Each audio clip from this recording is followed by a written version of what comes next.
Page number 442, 10वें number का श्लोक चल रहा था हमारा। 442 पेज पर समाधि मरण आनंद देने वाला है। ये वाला श्लोक हमने पढ़ लिया था, अर्थ भी हो गया था, इसका एक पैराग्राफ भी हो गया था। माने जो ज्ञानी जीव है वो मृत्यु को आनंद देने वाली मानते हैं, और जो अज्ञानी है वो रोते रहते हैं, उनको महासंक्लेश होता है। नहीं, जब एक बार मरण में इतना संक्लेश, तो अनंत जन्म मरण में कितना संक्लेश होता होगा। ऐसी अज्ञानी जीव अनंत भवों से कुमरण ही करता हुआ आया है। यह समंतबद्ध स्वामी प्रेरणा दे रहे हैं, यदि एक बार भी हमने पंडित पंडित मरण कर लिया तो फिर इस संसार में वापस आने वाले नहीं है। इसलिए यहाँ पर समाधि मरण की प्रेरणा दी जा रही है कि जिसको मृत्यु की वास्तविक स्वरूप पता होगा ना, कि जब तक जिस चीज का हमें स्वरूप नहीं पता होता है तो हम दुखी होते हैं। जब हमें पूरी उसकी स्वरूप जब ख्याल में आ जाएगा कि मृत्यु माने क्या है ना, क्योंकि हम रोते धोते क्यों हैं, हमें लगता है कि अब तो हम खत्म हो गए, परिवार वालों का क्या होगा, परिवार वाले भी इसलिए दुखी होते रहते हैं, है ना, हमारा इष्ट चला गया, अब हमारा क्या होगा। उनको लगता है कि ये हमें पालने वाला था, और जो मर रहा है वो ये सोचता है कि मैं, वो भी यही सोचता है कि मैं इनको पालने वाला था, मैं नहीं रहूंगा तो अब क्या होगा। क्योंकि मूल में ही यदि भूल चल रही है ना जिस व्यक्ति के, तो वो कभी जीव समाधि मरण नहीं कर सकता। समाधि मरण कौन कर सकता है, कि जिसको वास्तविक वस्तु स्वरूप पता हो। कोई किसी को पालने वाला नहीं है, कोई किसी को खिलाने वाला पिलाने वाला नहीं है। परिवार चलता है वो अपने अपने कर्म की वजह से चलता है ना। माने माता माता को लगे कि मैं बच्चों को पालती हूँ, पिता को लगे कि मैं बच्चों को कमा के खिलाता हूँ। जिस ज्ञानी को तो ये पता है कि हम तो निमित्त मात्र हैं, वास्तव में तो सब अपने अपने पुण्य का खाते हैं, सब अपने अपने भाग्य का खाते हैं। यहाँ तो कर्म फिलॉसफी के हिसाब से, वस्तु स्वरूप के हिसाब से देखें तो वास्तव में तो मृत्यु नाम की कोई चीज ही नहीं है, है? जन्म किसको कहते हैं, दो द्रव्यों का संयोग हुआ उसको हम जन्म कह देते हैं, है ना। जीव जीव यहाँ पर आया, है ना, उसका, इसको बंद कर लो बेटा, आवाज बंद कर लो। तो क्या होता है भाई, शरीर और आत्मा के मिलन का नाम जन्म, और शरीर और आत्मा के वियोग का नाम मरण। बाकी मरता तो कुछ भी नहीं है, ना आत्मा मरती है और ना पुद्गल मरता है। जैसे कह रहे हो कि दो जीवों के जो होता है, संयोग होता है, वो जन्म कहते हैं। तो जैसे जीव और पुद्गल का, दो द्रव्य का, हाँ सॉरी, दो द्रव्य, हाँ। इसलिए ज्ञानी जीव सुखी दुखी नहीं होते हैं, उनको पता है कि जो संयोग हुआ है, अभी दिन पे दिन जब से अपन जन्म होता है हमारा, तब से लेकर फिर ये शरीर क्या होता है कि जीर्ण शीर्ण होनी प्रारंभ हो जाती है। जैसे जो जीव होते हैं उनको जब उनका कोई कपड़ा पुराना हो जाए, जीर्ण शीर्ण हो जाए, उसको फेंकने में कितने दुखी होते हैं, नहीं होते। दीपावली पे लोग अपने घर का कबाड़ा फेंकते हैं, है ना, सफाई करते हैं, कितने दुखी होते हैं, रोते हैं क्या, प्रसन्नता होती है। तो ऐसे ही ज्ञानी जीवों को पता है कि जीर्ण शीर्ण हो गया, अब इससे धर्म साधन भी कठिन हो रहा है ना, धर्म में भी विघन हो रहा है इस देह से। इसलिए वो मृत्यु के समय आनंद मानते हैं समाधि मन को, क्योंकि उनको पता है कि जरा भी परिणामों में क्लेश हुआ तो इससे फिर बदतर मिलने वाला है। जो मिला है वो तो छूटेगा ही, और अगले भव में इससे भी, माने तिरंज आदि का मिल गया तो कैसे करेंगे, इसलिए। ठीक है ना। अब दूसरा पैराग्राफ देखते हैं हम, जो मैंने सबसे नीचे का पैराग्राफ है 442 पेज पर। जो आत्मज्ञानी है उनको मृत्यु के आने पर ऐसा विचार आता है, मैंने तो देह रूप बंदी गृह में पराधीन रहते हुए इंद्रियों के विषयों की चाह की दाह से, मिले हुए विषयों की अतृप्ति से, नित्य क्षुधा तृषा शीत उष्ण रोगों से उत्पन्न महावेदना से एक क्षण को भी सुख नहीं पाया। अब सपोज करो कोई जीव का जिस दिन से जन्म हुआ है, उसी दिन से शरीर रोगी हो, क्या सुख पाया। बहुत जीव ऐसे भी होते हैं कि वो कहते हैं कि हमने अपनी जिंदगी में कभी सुख देखा ही नहीं, लेकिन फिर भी सुख की आस में पूरी जिंदगी अपनी, अब मिलेगा अब मिलेगा अब मिलेगा, उन्हें तब भी धर्म में नहीं लगते।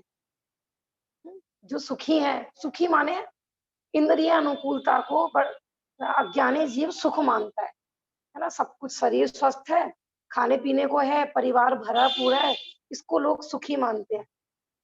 उन जीवों का तो कहना ये होता है कि हमारे घर में क्या परेशानी, हमें क्या कष्ट है जो अपन धर्म करें। धर्म तो वो करते हैं जिनके घर में कोई परेशानी हो, ऐसी सोच है ना। यहाँ तो ये कह रहे हैं, ज्ञानी जीव यह विचारता है कि इस बंदी गृह में, माने स्वस्थ रहते हुए भी विचार रहा है वो, कि था तो बंदी गृह ही, कितनी पराधीनता। माने मेरा स्वभाव है 3 लोग के जानने का, लेकिन इंद्रिय के कारण आंख में कुछ फॉल्ट हो गया। वृद्धावस्था तो सबको ही आती है कि आंख में मोतियाबिंद हो गया, कुछ भी प्रॉब्लम हो गई, तो हम फिर जान देख नहीं सकते वस्तु। उन्हें कह रहे कि इंद्रियों की पराधीनता, दूसरा विषयों की इच्छा रूपी अग्नि, उसमें निरंतर जलता रहा। माने ये तो दुख दुख लगते ही नहीं है, कुछ तीव्र पाप का उदय आ जाए ना, बस वही दुख लगता है। निरंतर इच्छाएं हो रही हैं, है ना, कभी कुछ इच्छा हो रही है, कभी कुछ इच्छा हो रही है, उसकी पूर्ति के लिए आकुलित हो रहे हैं, उसकी पूर्ति के लिए अन्याय करके भी पैसा कमाना चाह रहे हैं, ये इसको दुख नजर नहीं आते। और जो विषय भोग मिले उससे भी तृप्ति नहीं हुई, ये भी तो दुखी है। हमें अमुक वस्तु चाहिए, हमें अमुक जगह घर चाहिए, मिल भी गया, वस्तु भी मिल गई, फिर भी तृप्त नहीं हुआ। नित्य क्षुधा, और देखो ये डेली के रोग बता रहे हैं, जिस दिन से जन्म होता है ये तो डेली के ही हैं, कभी भूख, कभी प्यास, कभी सर्दी, कभी गर्मी, वो रोगों से उत्पन्न महावेदना से एक क्षण भी सुख नहीं पाए। यही कहा कि ये ना असली में दुखी इसलिए क्योंकि दूसरों के सुखों से दुखी है, अपने दुख से दुखी नहीं है, दूसरों के सुख वो से तो दुखी है ही, वो तो है ही। मानो कोई जीव दूसरे के सुख से भी नहीं हो दुखी, यहाँ तो अपने ही बता रहे हैं यहाँ पर सारे दुख। अब जैसे मानो अभी ज्यादा सर्दी हो रही थी, बहुत लोगों को तो बहुत संकल्प हो जाता है, बहुत सर्दी हो रही है, बहुत सर्दी हो रही है, निकल भी, मतलब कुछ लोग तो रजाई से निकलते ही नहीं है। घर में भी कई कई हीटर लगा रखे हैं, ऊपर से नीचे तक पूरा ढक रखा है, 2-2 बजे सो के उठ रहे जी, बहुत ठंड हो रही है, बहुत ठंड हो रही है, ऐसे बोलते रहते हैं कुछ जीव। मंदिर भी नहीं जाना, कहीं भी नहीं जाना, ये दुख ही तो है, पराधीनता का दुख। कभी शीत का, फिर जब गर्मी आएगी तो उनसे गर्मी सहन नहीं होती, बहुत गर्मी। हाँ, तब एसी में बैठेंगे।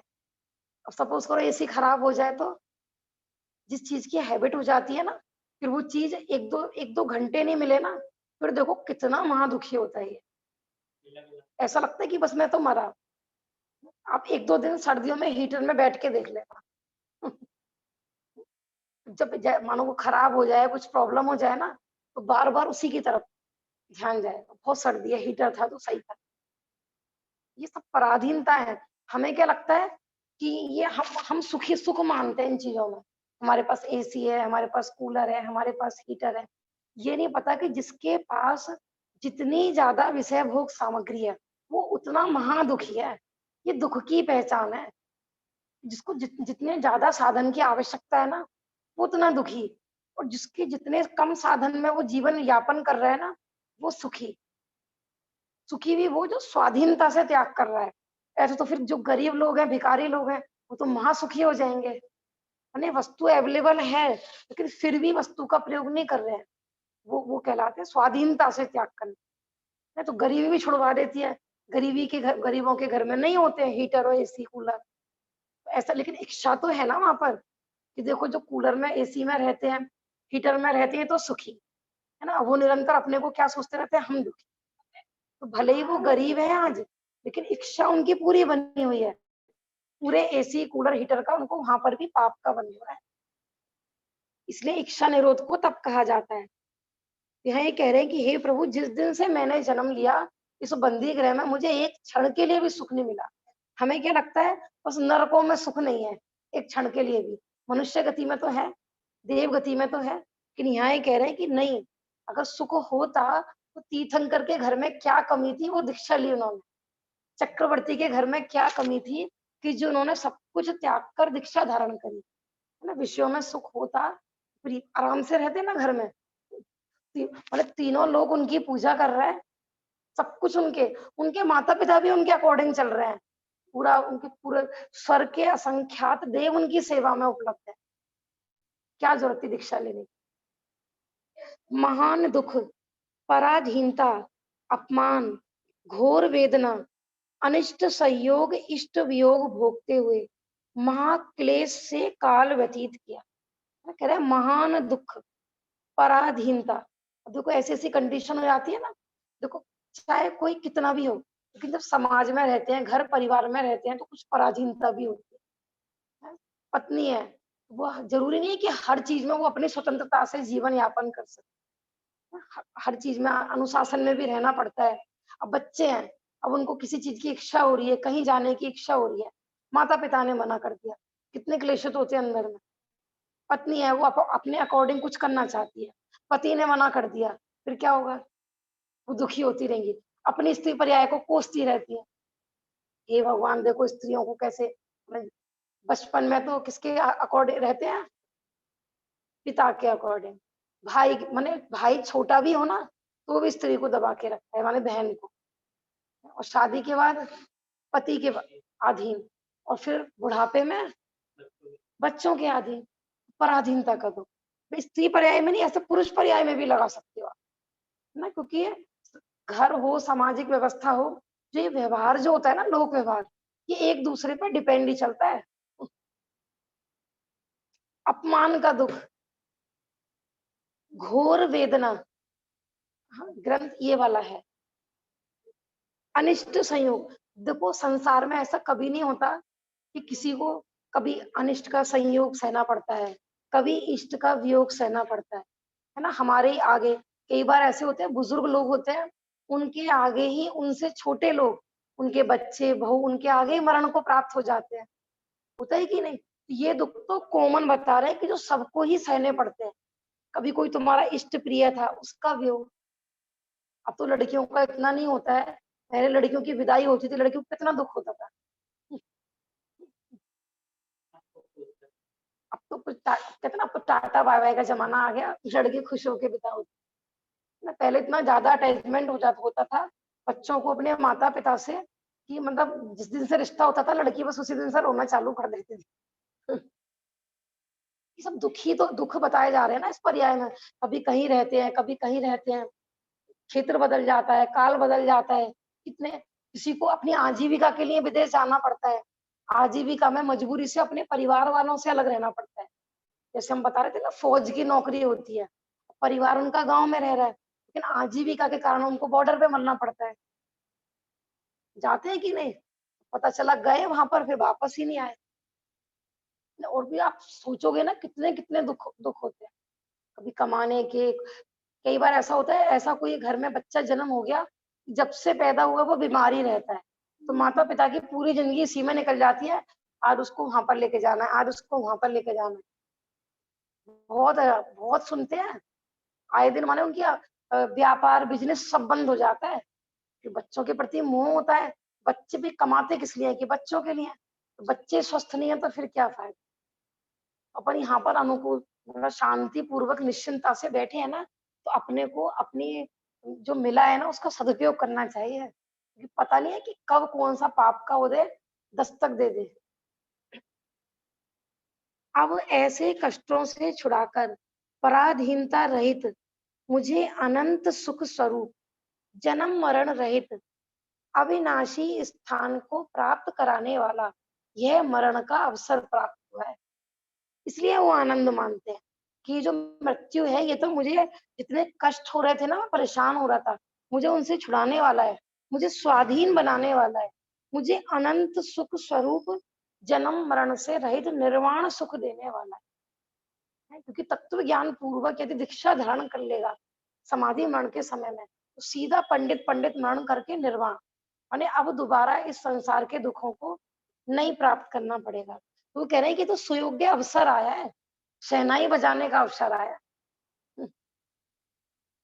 यह मरण महासुख देने वाला है, अत्यंत उपकारक। देखो बोल्ड शब्दों में लिखा है, महासुख देने वाला है। हमें लग रहा है अंदर से कि मृत्यु भी महासुख देती है। अभी यहाँ पर कुछ हो जाए तो अपने को कैसे भयभीत हो जाएंगे। कोई, हर किसी की जो डेथ है वो अलग अलग तरीके की होती है। कोई कैंसर से मरता है, कोई रोड एक्सीडेंट में मरता है, तो सामने वाला बोलता है हाय कितनी दर्दनाक मौत हो रहा है कैसे। तो फिर मतलब हमने कहा ना, भारी रोग आदि से मृत्यु होना, इस शरीर में कुछ भी प्रतिकूलता होना, ऐसा नहीं है कि इस पे डिपेंड है दर्दनायक और हाँ, जो भी है, लेकिन मेन तो ये है कि ज्ञानियों के जीवन में भी तो हो सकती है कैंसर आदि ऐसी प्रतिकूलता है कि उनका नहीं होता दर्दनाक, वो उसको भी महामहोत्सव मनाते हैं। शरीर के अधीन नहीं है मृत्यु, के शरीर में अनुकूलता होगी तो समाधि मरण होगा और शरीर में प्रतिकूलता होगी तो कुमरण होगा। हमने बताया था ना कि कोई विषयों में रचा पचा जीव ना विषय भोगों की तीव्र आसक्ति पूर्वक बिना रोग के भी देह का त्याग कर रहा है ना, वो है दर्दनाक मौत। तो यहाँ में दिख रहा है वो शांति से मरण को प्राप्त होता हुआ, लेकिन विषय भोगों की आसक्ति पूर्वक मरण को प्राप्त हो रहा है तो अगला भव दुर्गति है उसकी। हम बाहर से नहीं पता लगा सकते कि दर्दनाक मौत किसकी है। यह संसार वास केवल दुख रूपी है, इसमें एक समाधि मरण ही शरण है, अन्य कोई ठिकाना नहीं है।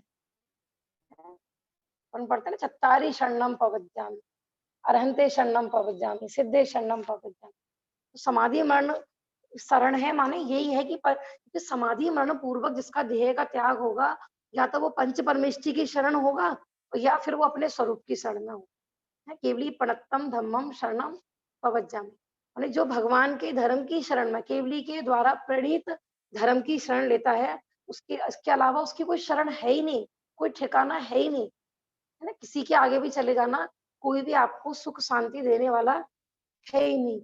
इसके बिना चारों गतियों में मान कष्ट ही होता है। धर्म को छोड़कर कहीं भी चले जाओ आप, कहीं सुख की प्राप्ति होने वाली नहीं है। ये बात तो गांठ बांध के रखो। मुक्त सुख की बात में तो संसार में भी बता रही हूँ, संसार में भी गृहस्थी के लेवल पर हो, बालक के लेवल पर हो, है ना, व्यापारी के लेवल पर हो, धर्म नहीं है ना जिनके जीवन में, तो सुख की कल्पना नहीं की जा सकती। उस दिख सकते हैं बाहर से हंसते हुए लोग, हमने बता दिया था ना, मिर्च भरा तांबुल चबाते हंसते झूठी शान से, कि लोग बाहर से झूठे को हंसते हुए दिख सकते हैं, लेकिन तुम उनके झांकोगे ना वो महा दुखी है। अभी कुछ दिन पहले ना एक मोटिवेशन स्पीच सुना था मैंने, यूट्यूब पर आया था, उसमें तो बड़े लॉजिक से समझाया जा रहा था कि जो ज्यादा माने अज्ञानी बाहर से ज्यादा हंसता हुआ दिख रहा है ना, उतना महा दुखी होगा। बड़े लॉजिक से बता रहे थे। तो मेरे को दोबारा मिला नहीं था।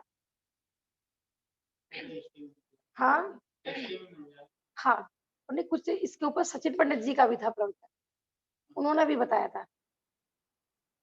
अब संसार वास से अत्यंत विरक्त मैं समाधि मरण की संसार शरण ग्रहण करता हूँ कि भैया संसार में सुख है ही नहीं, तो मैं संसार वास का त्याग करना चाहता हूँ, इसलिए मैं समाधि मरण की शरण में जा रहा हूँ। समाधि मरण की शरण माने ऐसा नहीं कि मृत्यु, हे मृत्यु हम मुझे अपनी गोद में ले लो, हे मृत्यु मुझे अपनी शरण में ले लो।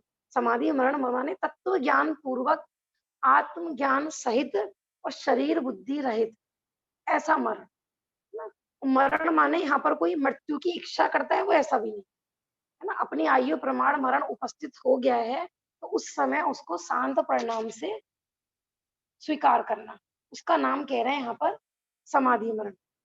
आत्मा को परलोक जाने से कोई नहीं रोक सकता। अब ज्ञानी जीव क्यों नहीं रोते धोते हैं कि अगर हमारे हाथ में हो, किसी के पास ऐसी कोई सिद्धि है क्या कि जो मृत्यु से बचा ले? बताओ, वही तो होगा। वर्तमान में कोई ऐसे पर्सन का नाम बताओ कि अगर हम अमुक व्यक्ति के पास जाएंगे तो हमारी मृत्यु नहीं होगी। बताओ, कोई उपाय बताओ, है किसी के पास? कहीं तो होगा विश्व में, कोई तो होगा ऐसा है। हाँ, देखो कितनी अच्छी बात कही है शिवम ने कि जिनेंद्र भगवान भी नहीं कर सकते, तो हम आपकी क्या विसार। सबकी अपनी अपनी आयु प्रमाण होती है। जी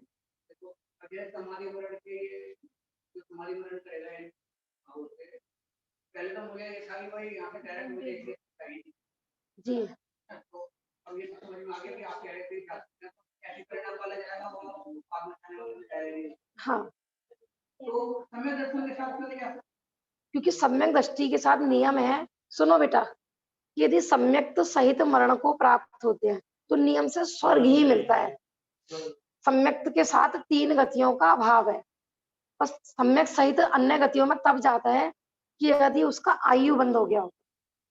यदि हमें आयु बंद नहीं हुआ है और सम्यक दर्शन के बाद हमारी आयु बंधी है तो नियम है कि स्वर्ग में ही जाए। हाँ हाँ, माने सम्यक्त के सन्मुख टाइप का जीव हो कि उसने धर्म साधना पूरी बिल्कुल निर्वांछक भाव से पूरी ईमानदारी से की थी, लेकिन उसकी धर्म साधना थोड़ी अधूरी रह गई, चूक हो गई, तो वहां जाके वो पूरी कर लेता है। हाँ, विदेह क्षेत्र में यहाँ से डायरेक्ट इस पंचम काल का मनुष्य जा सकता है ऐसे, ठीक है ना, क्योंकि वहां पर तो अन्य धर्म ही नहीं है। विदेह क्षेत्र में तो एकमात्र जैन धर्म ही है ना। ये जो अन्य धर्म 123 तो बताए ही थे, वो तो अलग वाले थे। हाँ, क्योंकि वैसे तो देखो मनुष्य से दोबारा मनुष्य बनना बहुत कठिन होता है, क्योंकि मनुष्य गति मिलना बहुत दुर्लभ है। क्योंकि जीव क्या होता है, या तो पाप करता है या पुण्य करता है, मध्यम परिणाम बहुत कम होते हैं। मतलब न स्वर्ग न नरक न तिर्यंश, तो ये कहते हैं मनुष्य गति के बंधने योग्य परिणाम बहुत कम मात्रा में होते हैं, इसलिए सबसे कम संख्या मनुष्य जीवों की।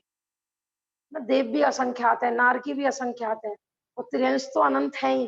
सबसे कम संख्या मनुष्यों की होती है, सबसे कम क्षेत्र मनुष्य का होता है, सबसे कम आयु मनुष्यों की होती है, और सबसे कम भाव माने मनुष्य के बनने योग्य परिणाम वो भी सबसे कम होते हैं। इसलिए मनुष्य पर्याय को सबसे ज्यादा दुर्लभ कहा जाता है। श्लोक पढ़ते हैं अपन। पुराधीशो यदा याति स्वीकृतस्य विभूतया तदा सोवार्यते केन प्रपंचे पंचभौतिके। जिस समय यह आत्मा अपने किए हुए कर्मों का फल भोगने की इच्छा से परलोक को जाता है, उस समय इसे पंचभूत पृथ्वी, जल, अग्नि, वायु और आकाश संबंधी शरीर आदि के प्रपंचों द्वारा कौन रोक सकता है। माने सीधा सीधा अर्थ ये निकल रहा है कि जिस समय मृत्यु को प्राप्त होता है, मृत्यु माने जब शरीर और आत्मा का वियोग होता है, जब इसकी टाइम लिमिट पूरी हो जाती है, इस देह में रहने का हमारा समय पूरा हो जाता है, तो उस समय हमें बताओ कौन रोक सकता है। दुनिया की ऐसी कौन सी पावर है कि जो हमें मरने से रोक ले। सत्यवती ने तो रोक लिया था अपने पति को मरने से, यमदूत से वापस ले आई थी। नहीं सुनी कहानी? हाँ? नहीं पढ़ी? स्कूल में ही होती थी, हिंदी में चैप्टर था ना, हमने तो बचपन में पढ़ी अपने गांव में। भोगने की इच्छा से मतलब क्या? भोगने की इच्छा से मतलब भोगना कहाँ लिखा है? जिस समय आप अपने किए हुए कर्मों का फल भोगने देखो की इच्छा से, वही कह रहे, इच्छा से मतलब जैसे हम जो भी कर्म करते हैं इस पर्याय में, तो उनका फल कहाँ भोगेंगे। हमने अच्छा किया बुरा किया सब परलोक में ही तो भोगते हैं। हमने पुण्य किया है ना कि हे प्रभु हमें दोबारा धर्म का समागम मिले, हमें साक्षात आपके दर्शन मिले, ये सब जो हमने इच्छा आदि की थी उसका फल कहाँ मिलेगा, अगले भव में मिलेगा। तो वो कह रहे हैं कि इस समय उस समय ऐसी कौन सी है कि जो पंचभूतों को अलग अलग होने से रोक। पंचभूत माने पृथ्वी, जल, अग्नि, वायु और आकाश कि जो हमारा शरीर है ये पंचभूतों से मिलके बना होता है, मैंने बताया था ना। लेकिन जैनेतर की मान्यता में और हमारी मान्यता में बहुत डिफरेंस होता है। वो तो ये कहते हैं कि आत्मा भी पंचभूतों से मिलकर ही बना है, क्योंकि वो शरीर को ही आत्मा कहते हैं, आत्मा को ही शरीर कहते हैं। लेकिन यहाँ मात्र शरीर लेना है, आत्मा नहीं लेनी है। तो ये कह रहे हैं कि मृत्यु से माने मृत्यु के मुख में जाने से हमें कौन बचा सकता है। करवा चौथ का व्रत तो बचा सकता है, स्त्रियों को तो नहीं, पतियों को तो बचा सकता है। कोई स्त्री ज्यादा मांग भरे, ऐसी ऐसी मान्यताएं होती हैं, जितनी लंबी मांग भरेगी पत्नी, पति की आयु उतनी लंबी होगी। पीछे तक भी देखा है, करवा चौथ के दिन पीछे तक की मांग निकाली जाती है, नाक से लेके।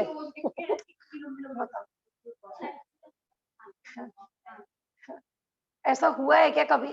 ऐसा एक एग्जाम्पल बताओ बहुत नाक से लेके पीछे गर्दन तक किसी ने मांग भरी हो, उसकी पति की आयु कम से कम 500,000 वर्ष तो होगी वर्तमान में। नहीं भैया, ये सब खोटी मान्यता है, ऐसा कुछ नहीं होने वाला है यहाँ पर।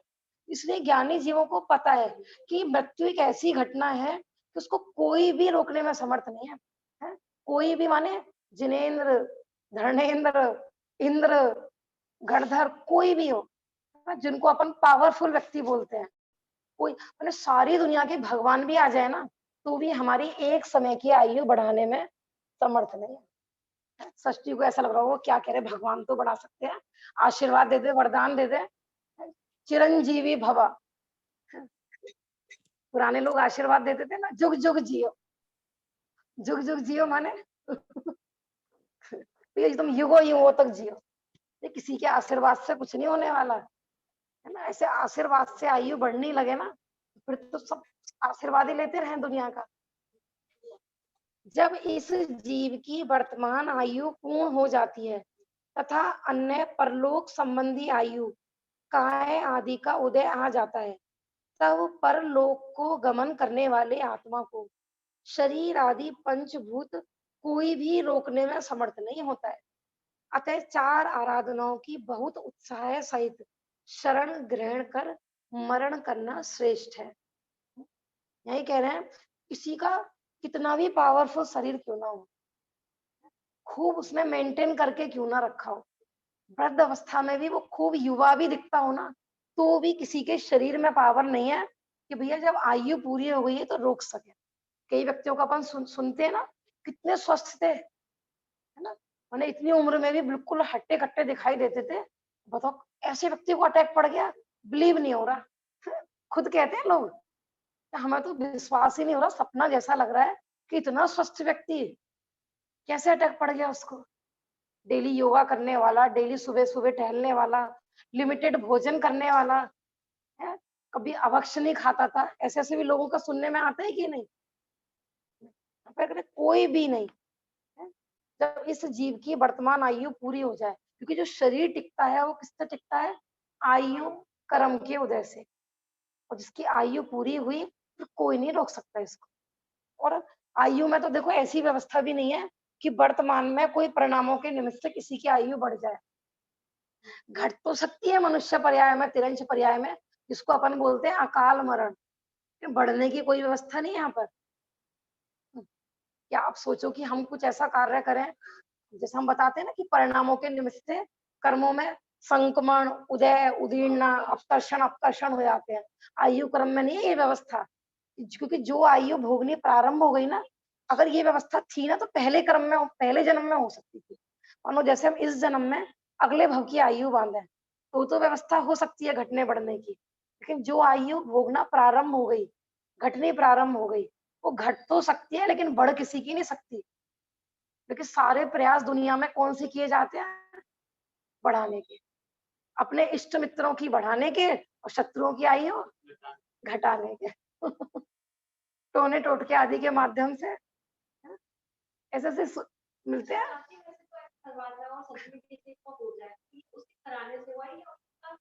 देखो यहाँ पे क्या आ गया कि जब भगवान भी हमारी आयु नहीं घटा सकते, नहीं बढ़ा सकते, तो किसी के कराने से कैसे हो जाएगी आयु घटबढ़।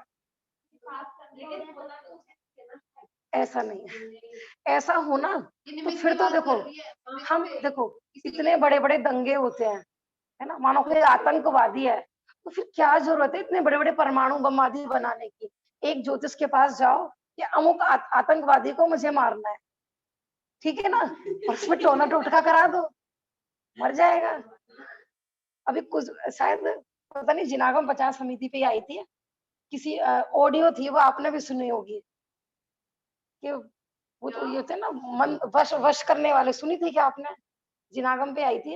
ये जो वशीकरण करने वाले होते हैं ना, तो किसी व्यक्ति ने वशीकरण करने वाले को फोन लगाया कि भैया हमें ऐसे ऐसे अपने किसी का वशीकरण कराना है, आप कितने रुपए लोगे। उसने बता दिया भाई इतने 1000 रुपए लेंगे, ठीक है, क्या ये तो बता दो उस व्यक्ति का नाम क्या है, किसका वशीकरण करना है। तो वो क्या कहता है, मोदी जी का करना है। जिनागम पे सिर्फ ऑडियो ऑडियो थी, उसके ऊपर नीचे कोई मैसेज भी नहीं था कि नहीं भैया ये नहीं हो सकता। क्योंकि नहीं, आपने तो कहा था कि मेरा वशीकरण 100% बिल्कुल उस व्यक्ति को वश में कर लेता है, क्योंकि ठीक है, हमें तो मोदी जी का वशीकरण कराना है। वो जो किसान आंदोलन हो रहा है ना, वो वापस ले ले, जैसे हम कहें वो वैसे चले। फिर तो प्रधानमंत्री को वशीकरण करो, और जो माने मुसलमान चाहे, मुस्लिम भाई चाहे कि हमें अपने अकॉर्डिंग चलाना है, तो वशीकरण कर लें। हिंदू चाहे तो हिंदू कर लें। कितना सरल काम था फिर तो। लड़ाई झगड़े की कोई वही नहीं थी। हिप्नोटाइज करो किसी को भी और अपने हिसाब से चलाओ। माने आप पता नहीं होगी कि नहीं अभी वो ऑडियो, माने वो 15 मिनट तक क्यों भैया आप, क्योंकि इससे पहले उस व्यक्ति ने कहा था कि बिल्कुल आपका काम 100% सफल होगा, और मोदी जी का नाम सुनते ही क्या हो गया भैया, उनको नहीं कर सकता मैं बस में।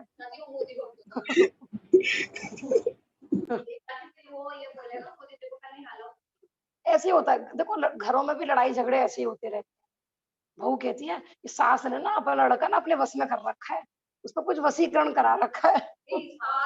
सास कहती है मेरी बहू ने मेरे लड़के पे कुछ कर रखा है, वशीकरण करा रखा है। ये कुछ नहीं है, सब कषायों के खेल है कषाय, लेकिन मंत्र तंत्र के आड़ में अपनी कषायों को पुष्ट करते रहते हैं जी। हमारी बहू को ना बहुत गुस्सा आता है, किसी ने ना कुछ करवा रखा है, ये रोज चंद्रमा को देख लिया करो। ऐसी ऐसी मतलब कोई वशीकरण तो ऐसे कोई अच्छे उसके लिए जैसे टोना टोट का करवाते हैं दीदी, जैसे बोल रहे हैं टोना टोट तो पूरे के लिए होता है, कोई अगर किसी अच्छे के उसमें करवाए। हाँ, तो ये कह रहे हैं कि जो कुछ होता है भैया जगत में सब अपने कर्म के उदय के अकॉर्डिंग होता है। वास्तव में हम ये नहीं कह रहे कि बिल्कुल कुछ भी नहीं होता है, अपने ग्रंथों में भी आया है, मंत्र तंत्र आदि के बारे में आया है, लेकिन जब जब भी जिस जिस जीव ने इस चीज का दुरुपयोग किया वो पतन को ही प्राप्त हुआ है। धर्मात्मा जीवों ने भी कदाचित कहीं कहीं अपनी रिद्धि सिद्धियों का प्रयोग किया है, करुणावश किया है, तो वो भी किसी के धर्म के उत्थान के लिए है, और वो भी जब कि उस जीव का पुण्य का योग हो। ये नियम है, कोई भी काम होगा जब ही, क्योंकि सामने वाले का फिर पुण्य पाप कहाँ रहा। हमने जब चाहा किसी को मरवा दिया, जब चाहा किसी को जिंदा कर दिया, जब चाहा किसी को सड़क पे ला दिया, तो फिर तो दुनिया सब एक दूसरे के हाथ की कठपुतली बनकर रह जाएगी। समझ में आ रहा है? फिर तो मोदी जी भी वसीकरण कर लें कि सारे मुस्लिम ना मुझे वोट दें। वोटिंग में इतना पैसा खर्च करने की, इतना प्रचार करने की क्या जरूरत है? एक ज्योतिष के पास जाओ तो इतने बड़े प्रधानमंत्री हैं, तो कोई बड़े से बड़ा ज्योतिष चूज कर सकते हैं, फ्री में कर देगा कार्य, कोई पैसे भी नहीं लेगा। समझ में आ रहा है भैया, कुछ नहीं रखा इन चीजों में। और देखो अभी कुछ ऐसे ही प्रसंग बनाता है, एक ज्योतिष करने वाले थे, मैंने वो क्या बताते हैं, ये दिल्ली में ही है कि भाई इस लड़की की शादी नहीं हो रही है तो ये उपाय कर दो, तो 1 साल के अंदर शादी हो जाएगी। इस लड़के की शादी नहीं हो रही है तो ये उपाय कर दो, शादी हो जाएगी। उसको 1-2 घंटे अपने पास रखते हैं, किसी देवी का आह्वान करते हैं, ये सब हो जाता है। ठीक है, और पता चला उनकी खुद की शादी नहीं हो, बताओ।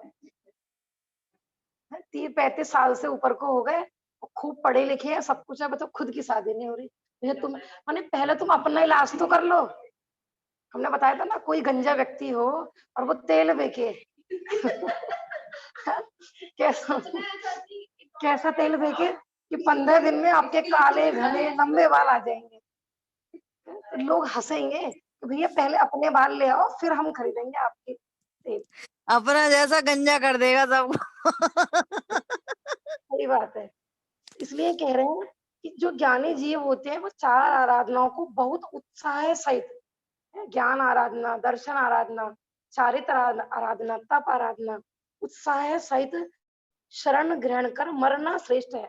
देखो उत्साह सहित क्यों लगा रहे हैं, मरे मन से नहीं, अब तो मरने वाले तो हैं, दुर्गति हो इससे छता भगवान हो, शांत पण। देखो जो उत्साहित होगा ना वो कहेगा नहीं। हाँ, ऐसा होता है ना, धर्म के प्रति उत्साह जागृत होना चाहिए, क्योंकि यदि उत्साह मर गया ना, सब कुछ मर गया। देखो चाहे लौकिक कार्य हो चाहे पारलौकिक कार्य हो, कार्य सब होने चाहिए उत्साह से। और आज क्या है कि धर्म कर तो रहा है जीव, तो उत्साह अलग चीज है। हाँ हाँ, अब मानो हम कोई उपवास कर रहे हैं, हम मरे मन से कर रहे हैं, उसका टाइम पूरा कर रहे हैं, तो वो उत्साह सहित उपवास नहीं कहलाएगा, है ना। कोई भी क्रिया कर रहे हैं, चलो अब आ ही गए हैं तो सुन लेते हैं 1 घंटा, ये ऐसे ऐसे उत्साह, ये निरुत्साह नहीं है ना, निरंतर उत्साह। और जिसको जिस चीज का उत्साह होता है ना, पता है वो ना तो तन देखता है, ना धन देखता है, सब कुछ समर्पण हो जाता है वहां पर। हाँ, अभी पढ़ी थी है ना हाथी वाली, कि बिल्कुल मरणासन हो गया वो हाथी। फिर वो युद्ध के लिए वो बजाएगा इसके नगाड़े। अभी स्टोरी आई थी बहुत अच्छी, और जैसे युद्ध के नगाड़े बजाए गए उसके सामने, क्या हुआ कि वो मरे हुए में जान आ गई। मरा नहीं था, वो कीचड़ में घुस गया था। जो भी है, ज्ञान आराधना, दर्शन आराधना, चारित्र आराधना, तप आराधना, ठीक है ना। मैंने इन 4 आराधना, इनके धारियों की आराधना, अपने आत्म स्वरूप की आराधना, उसको कह रहे हैं 4 आराधना। क्योंकि जैसे भगवती आराधना ग्रंथ है ना, तो उसमें मुख्यतः इन 4 आराधनाओं का ही वर्णन है। हाँ, अभी नहीं बताया। समाधि मरण निर्वाण देने वाला है। मृत्यु काले सताम दुखम यद भवेद व्याधि संभवम देह मोह विनाशाय मल्ले शिव सुखाय च। मृत्यु के समय पूर्व कर्म के उदय से रोग आदि व्याधियों द्वारा जो दुख उत्पन्न होता है, वह सत्पुरुषों को देह की ममता छुड़ाने के लिए तथा निर्वाण का सुख प्राप्त कराने के लिए होता है। देखो, अज्ञानी जीव क्या भावना भाता है कि हे प्रभु, मरते समय मुझे कोई वेदना नहीं हो, है ना, चुपचाप बस आंखें मिच जाए। यहाँ क्या कह रहे हैं कि मृत्यु के समय ज्ञानी जीवों को जो रोग आदि उत्पन्न होते हैं, क्या होती है वो, कि वो देह से ममता छुड़ाने के लिए आई है। हाँ, क्योंकि देखो क्या होता है, और इस काल में तो वैसे भी बताया है, मैंने इसी ग्रंथ में आया था कि ज्यादा पुण्य का योग होगा ना, ज्यादा पूरी भारी अनुकूलता होंगी, तो पंचम काल का जीव धर्म से च्युत हो जाएगा। ऐसी नॉर्मल सी वाइफ थी, हाँ, कि ये है तभी तो मैं धर्म में लगा। हाँ, आप देख लो, नहीं आप अपने जीवन में भी देख सकते हो, प्रतिकूलता आती है, शरीर में कुछ कष्ट होता है, तो संसार नजर आता है? और नहीं तो लगे पड़े हैं बस, पुण्य में बौखलाए पड़े हैं, चारों ओर से वाह मिल रही हो, है ना, अपना पुण्य का योग चल रहा हो, पैसा भी खूब हो, 4 लोग हमारी मानते भी हो, समाज में खूब इज्जत आदि हो, तो क्या होता है कि प्रमादी हो जाता है, देखेगा देखेगा भी नहीं धर्म की तरफ। यहाँ ये कह रहे हैं कि जो प्रतिकूलताएं आती हैं भैया, ये तो और संसार से वैराग्य दिलाने के लिए आती है। ये तो इस जीव को लगता ही नहीं है कि संसार में दुख है। मैंने बताया था ना, किसी का भरा पूरा परिवार हो, खूब नाते पोते खेल रहे हो, खूब 80-80 90 साल के हो जाते हैं, फिर भी उन्हें संसार से वैराग्य नहीं आता है। क्यों नहीं आता है? उनको लगता है कि अभी तो सब ठीक ठाक चल रहा है। हाँ। जिस दिन इस जीव ने जन्म लिया है, उसी दिन से देह में तन्मय होकर इसी में रहने को ही बड़ा सुख मानता है। रात दिना इस शरीर के पोषण में, बस इसी ये सही सलामत रहे, इसी का पोषण, ये सुंदर रहे, रात दिन इसी में लगेगा। शरीर की नौकरी ही बजाई है जन्म ले, मैंने आज तक भी इसने अपनी सुध नहीं ली। इस देह को अपना निवास स्थान जानता है, यही मेरा घर है, इसी से ममता कर रहा है, इसमें रहने के सिवाय अन्य कहीं अपना ठिकाना नहीं दिखाई देता। माने शरीर से भिन्न मैं कोई अलग वस्तु हूँ, ऐसी कभी इसे भावना नहीं होती। शीशे में देखता है, क्या देखता है? मैं कितना सुंदर हूँ, मेरे बाल ऐसे हो गए, मेरी शक्ल ऐसी हो गई। मैंने कभी ये नहीं देखता कि जो शीशे में दिखाई दे रहा है ये मैं हूं ही नहीं, जो शीशे में है वो मैं हूं नहीं, और जो मैं हूं वो शीशे में आज तक कभी दिखा नहीं। शीशा देखते ही हमें क्या लगता है? मैं, ये रहा मैं।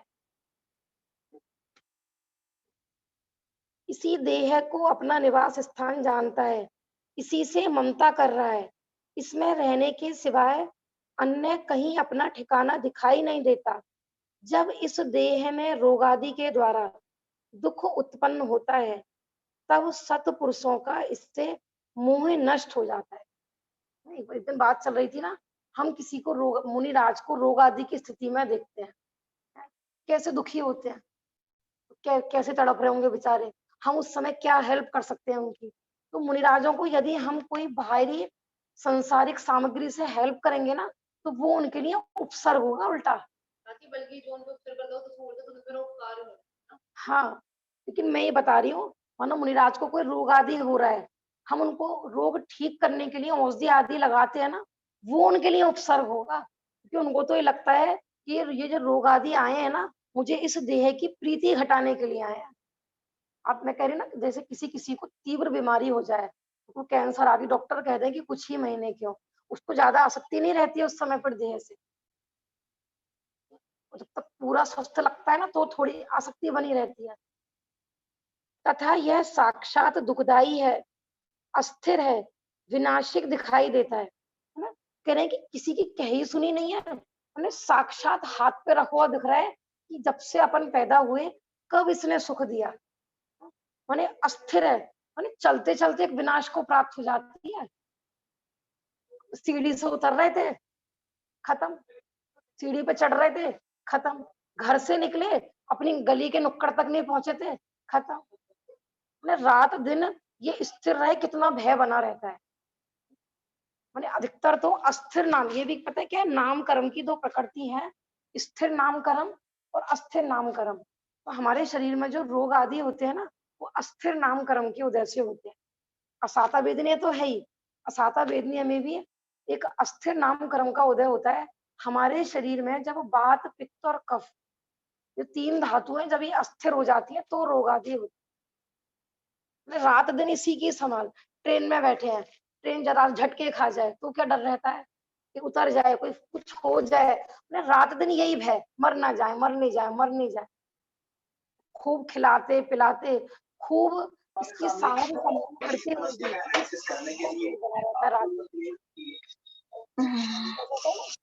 कांच का शो पीस हो, कैसे संभाल के रखना पड़ता है। मिडिल क्लास होते हैं ना, जिनके घर में थोड़े दंगे वाले बच्चे होते हैं, उनको वो कांच का शो पीस रखना कितना कठिन लगता है। तो कहते हैं हमारे घर में तो लोहे का सामान चलता है, चलता ही नहीं है कांच के बर्तन और कांच का। समझ लो, कांच का कांच ही है। कांच की तो भी आजकल ऐसी लिमिट आ रही है कि भाई ऐसा कांच भी आ रहा है कि वो दुकानदार तोड़ के भी बता देते हैं, फेंक के भी बता देते हैं, लेकिन हर चीज की गारंटी देते हैं। इसकी किसी ने गारंटी दी है कि इतने साल रहेगा, तो के बाद भी पहले ही चल देता है। किसी का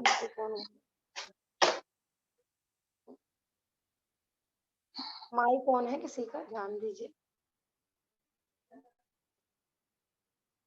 आए दिन देखो रिलेटिव में आए दिन इतने फोन आते हैं, कई बार तो मैं ये सोचती हूँ कि ये शायद मेरे को ऐसे निमित्त इसलिए बनते हैं कि मैं तैयार रहूं। मेरे पास किसी का भी फोन आता है ना, सही बता रही हूँ मैं, हमेशा मुझे ऐसा लगता है कि शायद ये मुझे संबोधन करने के लिए आया है। मैं ये नहीं सोचती हूँ कि सामने वाला अपनी प्रॉब्लम मेरे से शेयर कर रहा है कि उसका समाधान चाह रहा है। हमेशा मेरे को यही विचार आता है कि मैं अपने लिए कैसे तैयारी करूंगी, ये इसलिए मेरे पास इस जाति का फोन आया है। तो कल परसों भी एक ऐसा आया था कि किसी को पीलिया हुआ, और वो मतलब घर में समझ लो पुरुष है कमाने वाला, दो छोटे छोटे बच्चे हैं उनके, पीलिया हुआ, वो कैंसर में कन्वर्ट हो गया है। घर में इतनी गरीबी है कि वो ठेली लगाते थे, जैन फैमिली, उनके पूरा परिवार रो रहा है, उनकी पत्नी रो रही है, अब क्या करें। ऐसे जैन समाज हेल्प कर रही है जहाँ वो रहते हैं उनके। तो इन घटनाओं को देख देख कर ना हमें अपनी तैयारी करनी है, सामने का भी भरपूर जितना अपन कर सकते हैं उतना हेल्प करना चाहिए, धर्म से भी, संबोधन करके भी और धन से भी, जितनी कर सकते हैं। लेकिन इन कंडीशनों से अपनी तैयारी को दृढ़ करना चाहिए,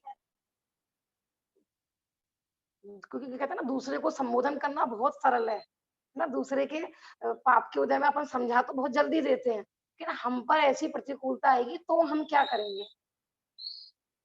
विचार करना चाहिए हमें। ऐसा नहीं है, बहुत लोग पता है क्या कहते हैं, कुछ मैं महिलाओं की बता रही हूँ, गाँव में ऐसी मेंटेलिटी बहुत होती है कि किसी कोई अपना दुख कहता है ना, वो सुनते नहीं है, बोले वो क्या करते हैं पहले फिर अपना रोना चालू कर देते हैं।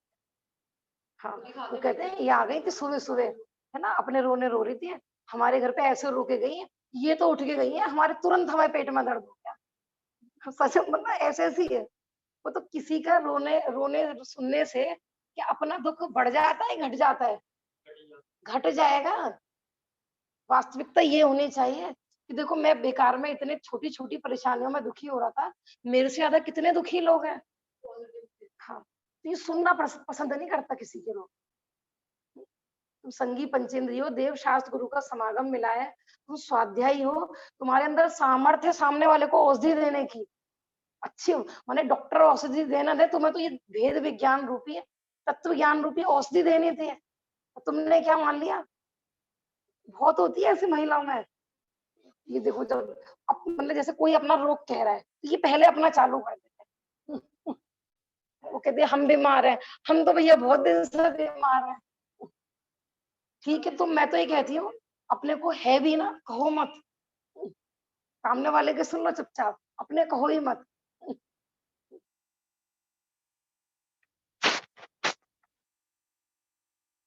जब इस देह में, हाँ, ये तो हो गया ना। देह ये कह रहे अस्थिर है, विनाशिक दिखाई देता है। किसी की भी देह आज तक अविनाशी दिखाई दी है क्या? एक देह लेके आओ, चल 150 साल की एक देह लेके आओ। 100 साल की भी कितनी, चलो 100 साल के तो मिल जाएंगे वर्तमान में, है 110 साल के है कोई, है तो मुश्किल ही मिलेगा। और ये सोचता है कि मैं हजारों लाखों वर्षों तक जी। देह का कृतघ्नपना जब प्रकट दिखाई देता है, तब यह आत्मा अविनाशी पद की प्राप्ति के लिए उद्यमी होता है। वीतरागता प्रकट हो जाती है। ज्ञानी जीवों को जब साक्षात दिखाई देता है कि जो वस्तु ठहर ही नहीं सकती है, मैं उसको ठहराने का क्यों प्रयास करूं? तो आकाश में फूल उगते ही नहीं है, अब मैं कब सुखी होऊंगा कि जब आकाश से कोई मेरे लिए फूल तोड़ कर आएगा। छोटे छोटे बच्चे होते हैं ना, बाल हट, नहीं मम्मी चंद्रमा मुझे लाके दो, चंद्रमा मुझे लाके दो, मैं तो तभी दूध पीऊंगा। बताओ ये हट पूरी की जा सकती है कि नहीं? बच्चे को तो देखो फिर भी मूर्ख बनाया जा सकता है ना? पहले लोग चंद्रमा भी ला देते थे बच्चों के लिए, कैसे लाते थे? थाली में पानी भर के, ले बेटा थाली में आ गया चंद्रमा। लेकिन ये कैसा मूर्ख है ज्ञानी जी कि मुझे संसार में सुख चाहिए, मुझे विषय भोगों में सुख चाहिए। ये जैसे हमें उस बच्चे पर हंसी आती है ना, ऐसे ही है ये। मैंने ज्ञानी जीव अज्ञानियों पर हंसते हैं। कितने मूर्ख जीव है ये, बताओ। शादी करके सुखी हो जाएंगे कि नहीं?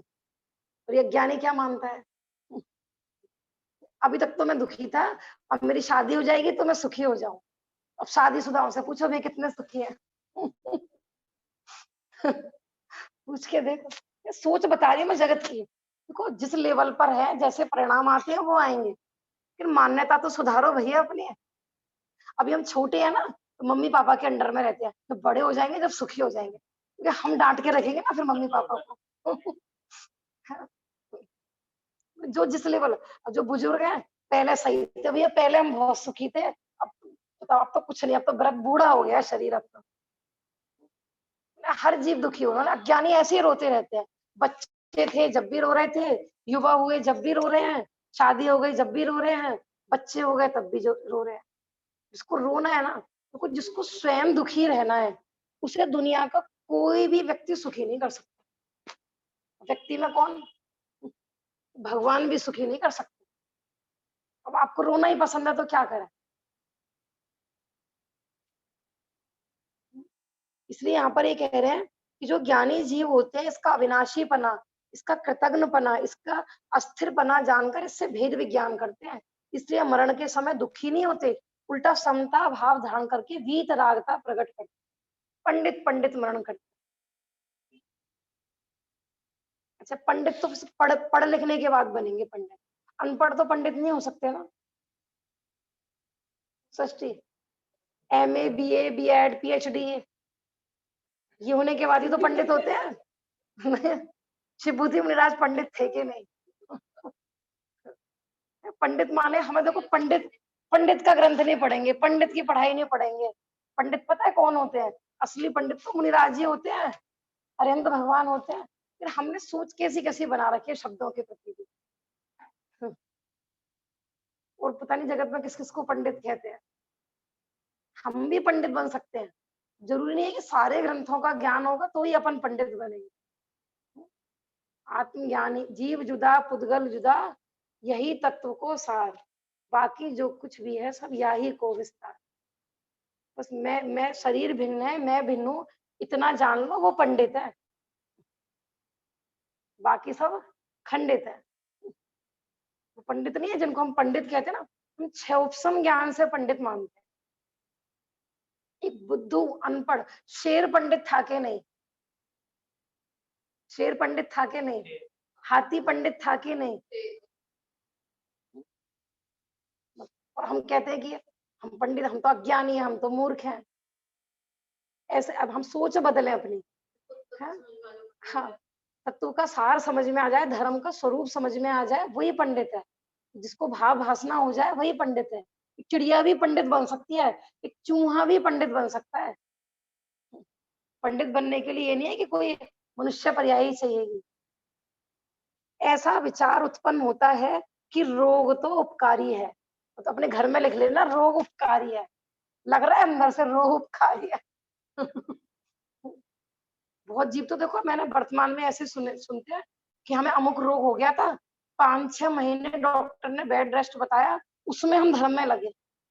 ऐसे कई लोगों से सुनने में आया मेरे को। उससे पहले हमें पता ही नहीं था कि धर्म क्या है, क्योंकि कमाने और खाने से फुर्सत ही नहीं थी, मरने की फुर्सत तो थी नहीं। धर्म तो जब सुनते, एक बीमारी हो गई पूरा जीवन बदल गया उनका, एक रोग से जीवन बदल गया उनका। ऐसा आता है सुनने में। मैंने कहा ना, जब तक इसका पुण्य का योग चलता रहे, ऐसा हर किसी के साथ नहीं है, कोई सिद्धांतिक नियम नहीं है। इसको सिद्धांत नियम भी मत बताना कि किसी को रोग हो गया तो सब धर्म में ही लगते हैं। ऐसे भी जीव है कि रोग में और संकलेश करते हैं। हाँ हाँ, इस देह से ममता करके मैंने अनंत काल जन्म मरण अनेक वियोग रोग संताप आदि नरक आदि गतियों में बहुत दुख भोगे हैं। रोग, अब देखो, रोग आदि के काल में कोई तीव्र संकलेश करके भी मरण को प्राप्त हो जाता है। अब देखो, हमारे जो तीर्थंकर हैं, अब अपन देखते हैं ना किन किन घटनाओं से उनको वैराग्य हुआ। किसी को बाल सफेद देख के उन्हें शरीर वृद्धावस्था को प्राप्त हो रहा है, इसकी ऐसी जीर्ण शीर्ण अवस्था ही उनके धर्म में निमित्त बन गई। वैराग्य का कारण पशुओं का क्रंदन देखकर हो गई, किसी को, है ना, किसी को चेहरे की झुर्रियां देखकर भी हो गई। ऐसा भी आता है ना ग्रंथों में। और अज्ञानी जीव को क्या होता है कि बाल सफेद देखा, ठीक है भैया, कल से ना थोड़ा सजग रहेंगे, अपन ऐसी दवाई लगाएंगे कि बालों को सफेद होने ही नहीं देंगे, और जो हुआ है इसको या तो तोड़ के फेंक देंगे, और 10-5 हो गए तो डाई कर देंगे। ये अज्ञानी की सोच होती है। ऐसे दुखदाई देह में ही फिर से ममत्व करके क्या अब भी अपने को भूल करके एक इंद्रिय आदि अनेक कुयोनि, हाँ ये पढ़ी थी मैंने, चलो दोबारा पढ़ लेते हैं। इस देह से ममता करके मैंने अनंत काल जन्म मरण अनेक वियोग। वो ये कह रहे हैं कि जो संसार में भ्रमण की जो श्रृंखला है, उसमें मुख्य कारण क्या है कि जिसको जितनी ज्यादा अपनी देह में आसक्ति होगी उसको उतने ही भव बढ़ते हैं, है? अनेक वियोग, क्योंकि ये नियम है। देखो, ये तो एक भव की बात है, और हमने कितने अनंत इष्टों के वियोग सहे हैं। इष्ट, पूर्व हमें अनंत माताएं हुई है कि नहीं, अनंत पिता हुए कि नहीं, अनंत पत्नियां हुई है कि नहीं, अनंत पुत्र लगाते जाओ। कितनी बार अपन रोए होंगे और खुद भी मरण को प्राप्त होंगे। हमने भी जगत को रुलाया है और जगत ने हमें भी रुलाया है। और ज्ञानी जीव कैसे, कुन आचार्य ने अपनी माँ से क्या कहा था, क्या कहा था, किसी को पता हो? जिन्होंने कुन आचार्य की यूट्यूब पे मूवी देखी है ना, संयम, जब वो दीक्षा लेकर जाते हैं, अपनी माँ से आज्ञा मांगते हैं, तो उनकी माँ मना करती है मुंहों में, हाँ, कि माँ तू क्या चाहती है कि जैसे मैं इस भव में तू रो रही है मेरे इष्ट के वियोग में, तो क्या मैं अनंत माताओं को ऐसे ही रुलाता रहूं? फिर वो नियम लेता है कि माँ, मैं तुम्हारी कोख की कसम खाकर ऐसा नियम ले रहा हूँ कि अब मैं किसी माँ को नहीं रुलाऊंगा, और ना मैं किसी माँ के वियोग में रोऊंगा। ऐसी जनेश्वरी दीक्षा धारण करने का मुझे आशीर्वाद दो। हमें क्या लगता है, कितना दुख होता है जब आप देखो घर में किसी के मरण का प्रसंग बनता है, कितना परिवार क्लेशित होता है। कई कई लोग तो इतना ज्यादा क्लेशित होते हैं, कोमा में चले जाते हैं। पता चला कि उसको इतना ज्यादा अटैचमेंट था कि 6 महीने के अंदर, जैसे पति की मृत्यु हुई तो पत्नी भी चली गई 6 महीने के अंदर। कहते हैं ना इसका गम खा गया। गम क्या चीज है, गम क्या है कि तीव्र मोही कोई तो गम कह रहे हैं यहाँ पर। और वो सारे नाते रिश्तेदार किससे थे, शरीर से। जिसको शरीर से जिसने भेद विज्ञान कर लिया, शरीर से एकत्व ममत्व जिसका टूट गया, तो बाकी सबसे तो टूट ही जाता है फिर। ऐसे दुखदाई देह में ही फिर से ममत्व करके क्या अब भी अपने को भूल करके एक इंद्रिय आदि अनेक कुयोनियों में भ्रमण का कारण कर्म बंद करने के लिए ममता करूं। कि अपनी एक भूल के कारण मैंने अनंत काल में भ्रमण भ्रमण किया, तो क्या अब भी मैं वही भूल करूं, और वो भी कहां पर आकर, जैन कुल में आकर, देव शास्त्र गुरु को पाकर, ऐसे डॉक्टर को पाकर कि जो ऐसी दवाई देने वाले हैं जो हमें कभी रोग उत्पन्न ही ना हो। ऐसे डॉक्टर है अरिहंत भगवान। अब इस शरीर में अभी जो ज्वर, काश, श्वास, शूल, वात, पित्त, अतिसार, मंदाग्नि इत्यादि रोग उत्पन्न होते हैं, वे इस देह से ममत्व घटाने के लिए मुझे बड़ा उपकार करते हैं, धर्म में सावधानी कराते हैं। जब भी रोग आए तो भैया कहते हैं कि भैया ये इस देह से भेद विज्ञान हो, तत्व ज्ञान हो, इस देह के प्रति ममत्व का त्याग हो, इसलिए रोग को उपकारी कहा है। तो कोई बोल्ड अक्षर में लिखा था ना, रोग तो उपकारी है। अंदर से लगना चाहिए कि कैसे उपकारी। देह से तो ममत्व का त्याग हो और अंतरंग में स्वरूप से ललक हो, तब ये हाँ, दृढ़ता आती है। नहीं तो सिर्फ आत्मा अलग और शरीर अलग को और उपयोग घर में लगे तो नहीं होता। सही बात है। देखो भाभी जी ने बहुत अच्छी बात बताई कि भेद विज्ञान तो हो, तो शरीर अलग है, आत्मा अलग है, ये तो समझ में आ गया। लेकिन अब रमना जमना कहाँ पर है, ये भी तो समझ में आना चाहिए। हाँ। शरीर से ममत्व छूटे और अपने स्वरूप में लगे। आत्मा आत्मा में लीन हो जाए, ज्ञान ज्ञान में स्थिर हो जाए, तो कहलाता है समाधि मरण। क्योंकि ऐसा भी होता है कई जीवों का कि पर द्रव्यों से भी राग घट गया, आत्मा से प्रीति हुई नहीं। कहते हैं ना, घर का राना घाट का। हाँ। ऐसा भी होता है ना। हम्म। हमने वैराग्य तो ले लिया जगत से, लेकिन हमने कहा ना शरण कोई नहीं है, कोई शरण नहीं है, तो उसको समझ में आ गया, लेकिन कोई शरण थी ये नहीं समझ में आया। ऐसे बहुत जीवों की कंडीशन होती है कि हमारा तो भाई कहीं मन, धर्म पढ़ने के बाद कहीं रमता जमता नहीं है चित्त। वो बाहर से तो हट जाते हैं, लेकिन अभी आत्म स्वरूप में लीन हुए नहीं, तो उनकी बड़ी दुर्धा वाली स्थिति हो जाती है। बड़े दुखी रहने लगते हैं वो, स्वरूप में आनंद आया नहीं और बाहर से वो हट गए। इसलिए बाहर से हटना माने अंदर में जुड़ना, दोनों कार्य होने चाहिए एक साथ। ठीक है ना, अपन वो भी पढ़ते हैं, फिर टाइम हो जाता है, बाकी का कर लेंगे। समाधि मरण पाठ है बड़ा वाला, 630 पेज पर।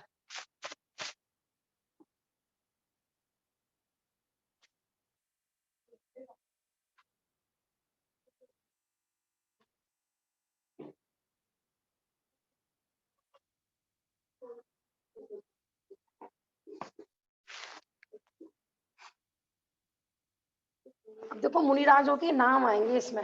मैं ये भी बता रही थी, हम एक एक करके ना कल से जो जो जो जो मतलब परिचित नहीं है कहानियां, एक एक मुनिराज की कहानी भी लेंगे। ठीक है ना। वैसे तो रतनकर्ण सावकाचार नहीं आएगी, फिर भी अपन अभी प्रारंभ कर देंगे क्योंकि काफी मुनिराज थे ना, तो संक्षिप्त में सब मुनिराजों की कहानी आ जाए 630 पेज पर। शुरू करो बेटा। यह उपसर्ग सयोधर थे रेता, आराधन चित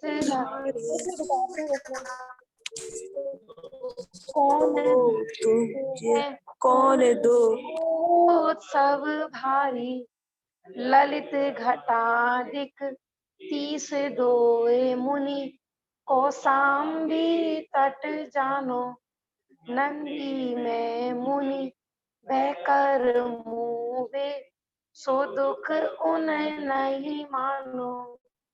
यह उपसर्ग सयोधर थिरता, आराधन चित तो तुम रीजिए, कौन दुख है मृत्यु महोत्सव भारी। धर्म घोष मुनि चंपा नगरी, बाहरिए ध्यान धर ठाड़ो, एक मास की कर मर्यादा, त्रसादुक सह गाड़ो। उपसर्ग सयोधर थिरता, आराधन चित धारी, तो तुम रीजिए, कौन दुख मृत्यु महोत्सव। श्री दत्त मुनि पूर्व जन्म को, वैरी देव सुआखे, विक्रिय कर दुख शीत तनो सो, सयो साध मन लाखे। यह उपसर्ग सयोधर थिरता, आराधन चित धारी, तो तुम रीजिए, कौन दुख है मृत्यु महोत्सव भारी। वृषभ से मुनि उष्ण शिला पर, ध्यान धर्यो मन लाई, सूर्य घाम अरु उष्ण पवन की, वेदन सही अधिकार। उपसर्ग सयोधर थिरता, आराधन चित धारी, तो तुम रीजिए, कौन दुख है मृत्यु महोत्सव भारी। घोष मुनि काकंदीपुरी, महावेद ना पाई, वैरी चंड ने सब तन छेद्यो, दुख दीनो अधिकाई। यह उपसर्ग सयोधर थिरता, आराधन चित धारी, तो तुम रीजिए, कौन दुख है मृत्यु महोत्सव। विद्युत चरने बहु दुख पायो, तो भी धीर न त्यागी, सुभावन सो प्राण तजे निज, धन्य और बड़ भागी। यह उपसर्ग सयोधर थिरता, आराधन चित धारी, तो तुम रीजिए, कौन दुख है मृत्यु महोत्सव भारी। माने यहाँ पर जो समाधि मरण आसन्न जीव है ना, उसको एग्जाम्पल दे दे के समझाया जा रहा है। तो भैया तुम्हें कौन सा दुख है? दुख तो असली इसको कहते हैं, है ना। हम छोटे छोटे दुख, माने जरा सा कोई कह नहीं मानना तो दुखी हो गए। किसी ने कुछ एक गाली दे दी तो हमें लगता है हम बहुत दुखी हो गए। अरे भाई तूने दुख क्या होता है भी देखा ही नहीं है वास्तव में। माने वास्तव में जो अज्ञानी जीवों पे दुख आ जाए ना, वो सहन नहीं कर सकता। असली तो दुख यहाँ पर बताया है। हाँ, इसलिए कि हमें छोटे छोटे हम परेशानियों में दुखी हो जाते हैं, तो हम समता धारण करें। इसमें जो कहानियां है ना, अपन एक एक करके कल से लेंगे, ठीक है ना। जा वाणी के ज्ञान से सूझे लो कालो, सो वाणी मस्तक नम सदा लेती हूँ धो।